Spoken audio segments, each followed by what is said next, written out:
ابتدا ہے رب جلیل کے بابرکت نام سے جو دلوں کے بھید خوب جانتا ہے۔ سامعین و ناظرین کو محمد عامر حضور کا سلام قبول ہو۔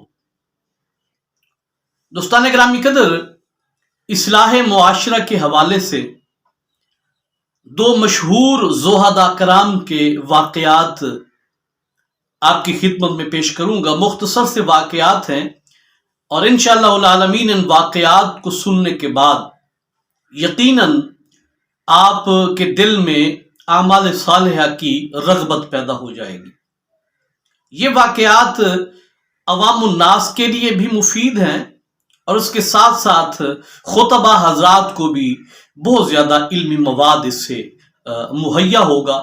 تو ویڈیو آغاز کرنے سے پہلے دوستوں کی خدمت میں گزارش ہے کہ میرے چینل کو سبسکرائب کریں، ویڈیو اچھی لگے لائک اور کمنٹ کریں، اور سب سے ضروری بات اس ویڈیو کو شیئر ضرور کیجئے گا، کیونکہ آپ کے ایک شیئر کی وجہ سے بہت سارے لوگوں کا فائدہ ہو جائے گا۔ تو آئیے ویڈیو کا باقاعدہ آغاز کرتے ہیں۔ شیخ ابو سعید رحمۃ اللہ تعالی علیہ مشہور زہداء میں ان کا شمار ہوتا ہے۔ اللہ پاک کے بڑے پیارے ولی کامل گزرے، جن کے متعلق علماء کرام نے لکھا ہے کہ شیخ ابو سعید اللہ پاک کی بے انتہا عبادت کرتے ہوتے تھے۔ اور کس طرح کی عبادت کرتے تھے؟ فرماتے ہیں کہ روزانہ ان کا یہ معمول تھا، پوری زندگی ان کا یہ معمول رہا کہ ایک دن روزہ رکھتے تھے اور ایک دن روزہ چھوڑ دیتے تھے، اور اس کے ساتھ فرائض اور نوافل تو اتنی تعداد میں پڑھتے کہ ان کی کمر جو ہے وہ جھک گئی تھی نوافل کی کثرت کی وجہ سے۔ اس انداز میں اللہ پاک کی عبادت کرتے ہوتے تھے۔ شیخ ابو سعید کے متعلق لکھتے ہیں کہ آپ ایک دن مسجد نبوی میں بیٹھے ہوئے تھے، حاکم وقت بادشاہ وقت مسجد میں داخل ہوا۔ جتنے بھی افراد تھے، جتنے بھی لوگ نمازی مسجد میں بیٹھے ہوئے تھے، سارے کے سارے بادشاہ کے استقبال کے لیے کھڑے ہو گئے، لیکن حضرت شیخ ابو سعید برابر بیٹھے رہے اور اپنا ذکر اذکار کرتے رہے۔ کسی نے حضرت شیخ ابو سعید کو مخاطب کر کے کہا کہ تمہیں پتہ نہیں ہے کہ بادشاہ وقت مسجد میں آئے ہیں؟ تمام لوگ بادشاہ کے استقبال کے لیے، خلیفہ ہے، امیر المومنین ہے، تمام لوگ اس کے استقبال کے لیے کھڑے ہوئے ہیں، اور تم بادشاہ کے استقبال کے لیے کھڑے کیوں نہیں ہوئے؟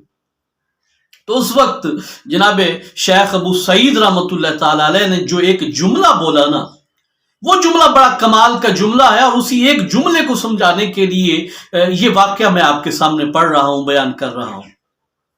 شیخ ابو سعید کہتے ہیں کہ میں جب بھی اٹھا ہوں اللہ پاک کی عبادت کرنے کے لیے اٹھا ہوں۔